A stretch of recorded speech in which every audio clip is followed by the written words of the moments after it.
ભીષણ ગરમી અને વધતા તાપમાનને ધ્યાનમાં રાખીને મુસાફરોને રાહત આપવા માટે પશ્ચિમ રેલવેના ભાવનગર મંડળ દ્વારા જનહિતમાં વિશેષ પહેલ કરવામાં આવી છે. આ અંતર્ગત બોટાદ રેલવે સ્ટેશન પર મુસાફરો માટે નિઃશુલ્ક છાશ અને ઠંડા પીવાના પાણીનું વિતરણ કરવામાં આવ્યું હતું.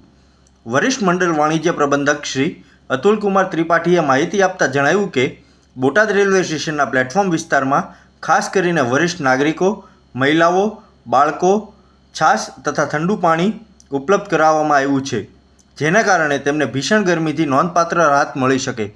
નિઃશુલ્ક છાશ વિતરણ સેવા માટે મહામહાવીર ગ્રુપ બોટાદનું સરાહનીય સહકાર મળ્યો છે.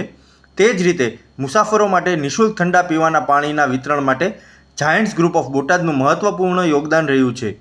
મહામહાવીર ગ્રુપ બોટાદ દ્વારા મુસાફરો માટે 100 લીટર છાશની વ્યવસ્થા કરવામાં આવી હતી, જ્યારે જાયન્ટ્સ ગ્રુપ ઓફ બોટાદ દ્વારા 400 લીટર ઠંડા પાણીની વ્યવસ્થા કરવામાં આવી હતી. સ્ટેશન પર આ વ્યવસ્થાને સફળતાપૂર્વક અમલમાં મૂકવામાં ભાવનગર મંડળના વાણિજ્ય વિભાગના નિરીક્ષકો, ટિકિટ ચેકિંગ સ્ટાફ તથા અન્ય કર્મચારીઓ સક્રિય ભૂમિકા ભજવી હતી અને સમગ્ર વિતરણ કાર્યને સુવ્યવસ્થિત અને સુરક્ષિત રીતે પૂર્ણ કર્યું હતું. આ અવસર પર મંડળ રેલ પ્રબંધક DRM શ્રી દિનેશ વર્માએ જણાવ્યું કે ભીષણ ગરમી દરમિયાન મુસાફરોને રાહત આપવી અમારી સર્વોચ્ચ પ્રાથમિકતા છે. ભાવનગર મંડળ દ્વારા ખાતરી કરવામાં આવી રહી છે કે મુસાફરોને સુરક્ષિત, સુવિધાજનક અને માનવીય સેવાઓ સતત ઉપલબ્ધ રહે. ભીષણ ગરમી દરમિયાન આવી રાહત સેવાઓ આગળ પણ સતત ચાલુ રાખવામાં આવશે.